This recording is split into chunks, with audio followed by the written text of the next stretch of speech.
क्षण में ही सारा बदल गया। उधर गोपियां खड़ी हैं, कन्हैया जी और ऐसी लाइट और मेरे मुंह से।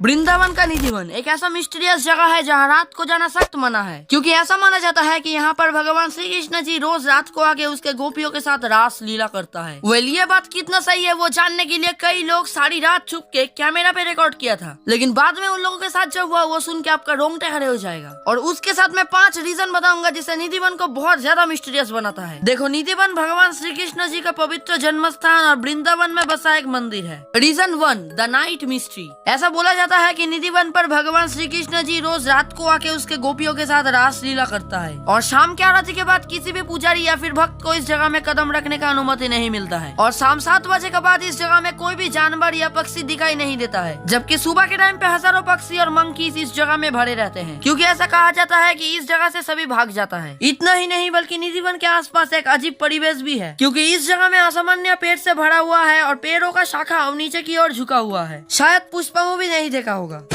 Reason 2, the story that makes Nidhivan mysterious. सभी का मानना है कि निधि वन के अंदर जो पेड़ है वो रात में गोपियों में बदल जाते हैं और भगवान श्री कृष्ण जी के साथ रास लीला करके राधा और कृष्ण जी जब थक जाते हैं तब रेस्ट करने के लिए रंग महल नाम का एक कॉर्नर पे जाते हैं। और इसीलिए रोज शाम के टाइम पे इस जगह को सजाया जाता है और पूरे एरिया में चंदन की लकड़ी से बनी बेड और खाने के लिए लड्डू, पान और पीने के लिए पानी दिया जाता है। और सुबह में ऐसा लगता है जैसे बेड में सचमुच में ही कोई सोया हुआ था और पानी का ग्लास खाली मिलता है और पान तो ऐसे मिलता है जैसे कोई इंसान एक बाइट लिया हो। और मिस्टीरियस बात तो यह है कि शाम के बाद ही इस प्रांगण में मल्टीपल लॉक्स लगाया जाता है। सो ये एक इंसान का काम है, ये तो हो ही नहीं सकता। और इसीलिए सभी लोग इसको भगवान श्री कृष्ण जी का ही लीला मानता है। और ज्यादातर लोग ये विश्वास करता है कि निधि वन के पास एक कुआं है जो भगवान श्री कृष्ण ने अपनी बांसुरी से राधा की प्यास बुझाने के लिए निर्माण किया था। Reason 3, the mystery of rock garden. बोला जाता है कि इस गार्डन में भगवान छोटे कृष्ण जी का पैरों का निशान है और तो और भगवान श्री कृष्ण जी का बछाड़े को पहाड़ों में देखा जा सकता है। और ये बताया जाता है कि भगवान श्री कृष्ण जी का बांसुरी का मधुर धुन सुन के विशाल पर्वत वास्तव में चट्टानों में पिघल जाता है। Reason 4, what people hear and see in night at Nidhivan. Nidhivan के आसपास रहने वाला लोगों को रात में बांसुरी और घुंघरू का आवाज सुनाई देना बहुत आम बात है। लोग कहता है कि ऐसा इसलिए है क्योंकि भगवान श्री कृष्ण जी बांसुरी बजाते हुए रास लीला करता है और सभी गोपियों के पैरों में घुंघरू होता है। और इस बात को प्रूफ करने के लिए 2018 में एक लड़के ने निधि वन में कैमरा लगा दिया था और वो दिन में ही जाके निधि वन पर छुप जाता है ताकि रात में जब भगवान श्री कृष्ण जी आके रासलीला करता है तब वो अपने आंखों से देख सके। और वो लड़का देखता है जैसे जैसे रात होने लगता है वहाँ पे रहता सभी पशु पक्षी उस जगह से बाहर चला जाता है। और जैसे ही रात हुआ उस लड़के को बहुत ही तेज रोशनी दिखाई देने लगा और सभी पेड़ एक दूसरे के करीब आने लगा। और इसीलिए वो लड़का बहुत ही हैरान हो जाता है और डर जाता है और कैमरा चालू करके अपना आंख बंद कर लेता है। और तभी वो लड़का बेहोश हो जाता है और जब उसको होश आता है तब 10 दिन बीत चुके होते हैं और वो अपने घर पे ही होता है। और ये सब होने के बाद उस लड़के को अपनी गलती का एहसास होता है और भगवान श्री कृष्ण जी को हाथ जोड़कर माफी मांगता है। और ऐसी एक घटना जम्मू कश्मीर में रहने वाली मीराबाई नाम का एक महिला के साथ हुआ था। इन्होंने अपने मुंह से बताया था कि ये जब पूरी रात निधि वन पर रुका था तब भगवान श्री कृष्ण जी ने इसको साक्षात दर्शन दिया था। और इन्होंने ये भी बताया था कि रात के 2:30 बजे सभी पेड़ गोपियों में बदल गया था और भगवान श्री कृष्ण जी उसके गोपियों के साथ रास लीला कर रहा था। और ये बात आप उनके मुँह से ही सुन लो। पहले तो उनकी आंखें ही घायल कर देती है, इतनी खूबसूरत आंखें उनकी, जी पलकें जो है ना ऐसे मुड़ी हुई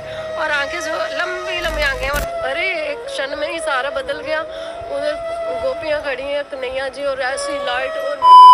reason 5, trying to expose the Nidhivan mystery. देखो, कोई भी इंसान अभी तक इस मिस्ट्री को सॉल्व करने में कामयाब नहीं हुआ है, क्योंकि इस रहस्य को सॉल्व करते समय पहले जो सबसे बड़ी बात आता है वो है इस जगह का सिक्योरिटी। इस मंदिर का सोसाइटी डैम श्योर है कि कोई भी इंसान इस जगह को इन्वेस्टिगेट करने में कामयाब ना कोई हुआ है और ना कोई हो सकता है, क्योंकि इस मंदिर में कैमरा का यूज करना या फिर सीसीटीवी लगाना सख्त मना है। और ऐसा क्यों, ये किसी को भी नहीं पता। निधि वन के आसपास रहने वाला लोगों का कहना यह है कि कई लोग मंदिर के अंदर कैमरा रखने का कोशिश किया था और इसके वजह से कुछ लोग पागल हो गया, कुछ लोग मर गया और कुछ तो पत्थर ही बन गया। वो तो भगवान का कृपा था कि उस लड़के को कुछ नहीं हुआ था। देखो, निधि वन में होने वाला सभी घटना सच है या फिर झूठी है कोई भी नहीं बता सकता, क्योंकि ये पूरा डिपेंड करता है खुद का विश्वास और भक्ति से। हालांकि निधि वन का इन सब घटना सुन के दुनिया भर से लोग पवित्र निवास के लिए आता है। बाय द वे, इस रहस्य के ऊपर आपका क्या ओपिनियन है कमेंट पे जरूर बताना। और अगर आप भगवान पे ही यकीन नहीं करते तो ये वाला वीडियो जरूर से देखना। बाय।